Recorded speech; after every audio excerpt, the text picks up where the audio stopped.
We weren't supposed to be able to reverse death. We weren't supposed to investigate what happens beyond death. But what I'm trying to highlight is something remarkable happens.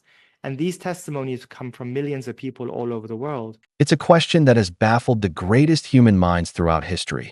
What happens when we die? Now, scientists have taken us one step closer to finally knowing the truth. Researchers interviewed 48 people who have had near-death experiences, NDEs, and asked them what they saw in their final moments. Their responses revealed a staggering variety of visions. Some participants described seeing heavenly beings, while one even said they experienced a terrifying journey into a black hole. Others, meanwhile, described grand visions featuring religious figures and profound emotional experiences. For example, one participant told scientists, "There were stone stairs on the left in front of me, and Jesus was toward the top, wearing a white robe," while another described how God appeared as a great light in the distance. Yet some people's visions of the afterlife were far more fantastical, featuring bizarre elements that you wouldn't find anywhere in the Bible. Scientists interviewed 48 people about what they saw during their near-death experiences. Their answers range from classic visions of tunnels and lights to bizarre encounters with otherworldly beings. Participants were asked to describe what they saw when they had their near-death experience and to sketch the geometry of the experience. Many millions of people from all over the world have gone through this early phase of death and been brought back to life again. And incredibly, what they report consistently, and just to illustrate, we've studied this in thousands of people using many different scientific methods, is that consistently what the people describe is that even though from the outside perspective, they look like there is no consciousness, there's nothing, and they're supposedly dead, internally, they go through a new experience where they feel that their own consciousness, their selfhood, becomes suddenly vast, and it becomes more lucid and more sharp than anything they've experienced before.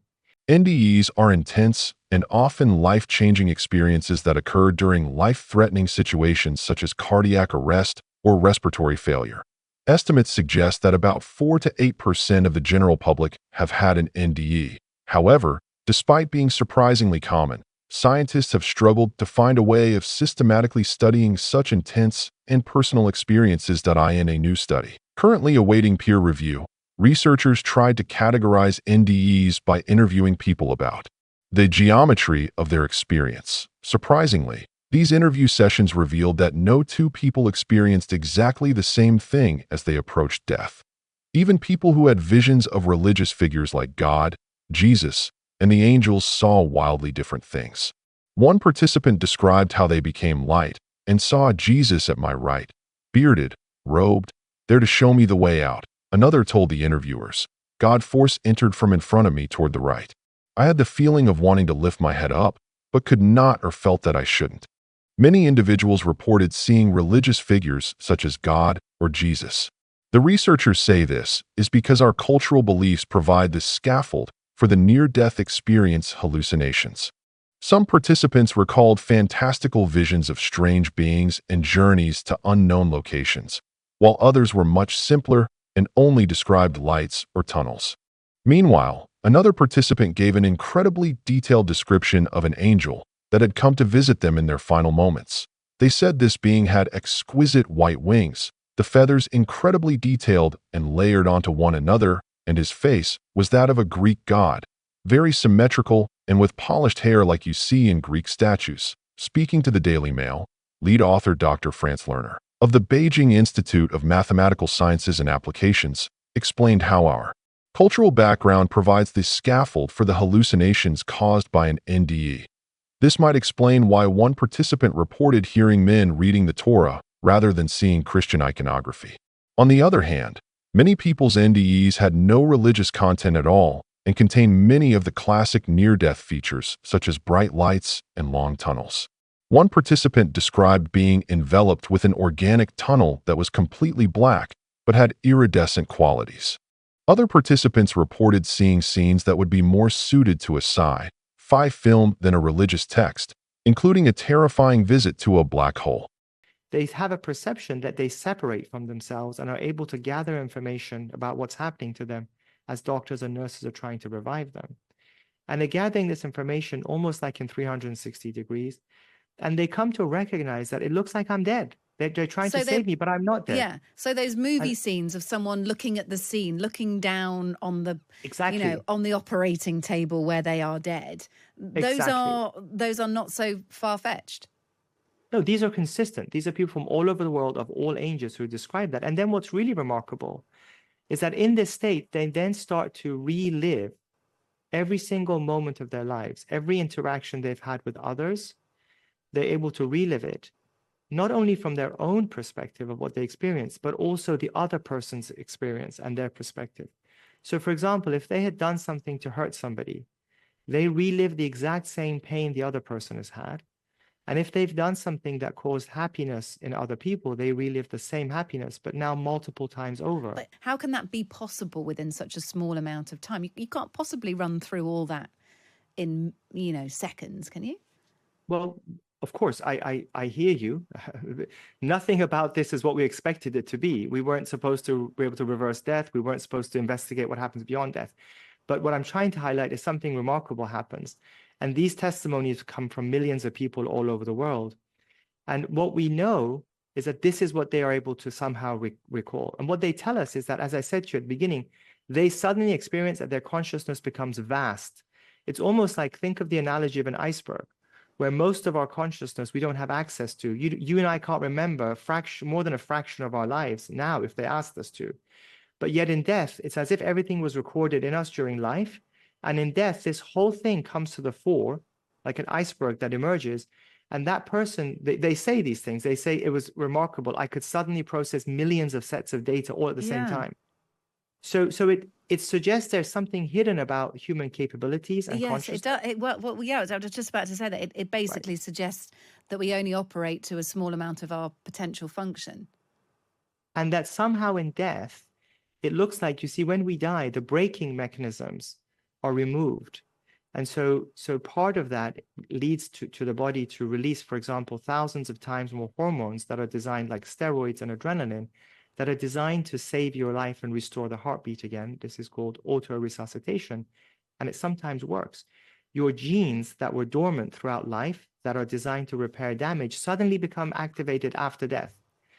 And at the same time, it looks like your brain, which is trying to make meaning of every circumstance, including in death, not only is trying to restore life and repair any damage, but at the same time is suddenly unleashing this potential. Your entire consciousness emerges and you're experiencing everything at that time.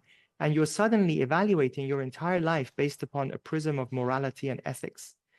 And that's why when these people, of course, many of them don't come back, but when they do come back, they're positively transformed because they recognize that there had been a deeper purpose to life. And that even the smallest actions, the smallest thoughts, as hidden as they may have been, were not really hidden. Another recalled, I was in the center of an immense bubble of light. I saw no edge of this bubble. It enveloped me completely. I can say that I was part of it. This light was the most beautiful ever seen. In a few haunting accounts, some participants even described encounters with loved ones, including those who had long since passed away. I saw my aunts Elizabeth and Linny as they were when they were younger women. I only knew them when they were 60, 70 years old, one participant told the scientists. However, some participants' NDEs were even stranger and contained elements which would be more at home in a science fiction film than a religious text. For example, one person recalled seeing a black hole, saying, "A black hole looks black from afar. The light was so bright it was hard to see all colors. They were still there." One participant had an even more unusual vision, telling researchers that they saw a matrix with many, many grid points, all connecting to each other in multiple dimensions. They added, "I felt that if I entered the matrix, I would be able to travel anywhere in the entire universe, simply by thinking about it." Although their visions were wildly diverse, the researchers also found that these experiences play out for distinct types of space. One person told the scientists that they saw the matrix with many, many grid points, all connecting to each other in multiple dimensions. They also had the powerful belief that this matrix could take them anywhere in the universe. The first, which they call as shapes, are scenes where the visual field is a narrow cone. The researchers believe that these might be caused by reduced blood flow to the brain, which causes the peripheral vision to fail and creates tunnel vision, the so-called B shapes and C shapes. Meanwhile, take place in elliptical or arch-shaped regions and are likely triggered as half of the visual field is temporarily lost. The final type, known as C5 shapes, takes place within a full 360-degree ellipsoidal enclosure.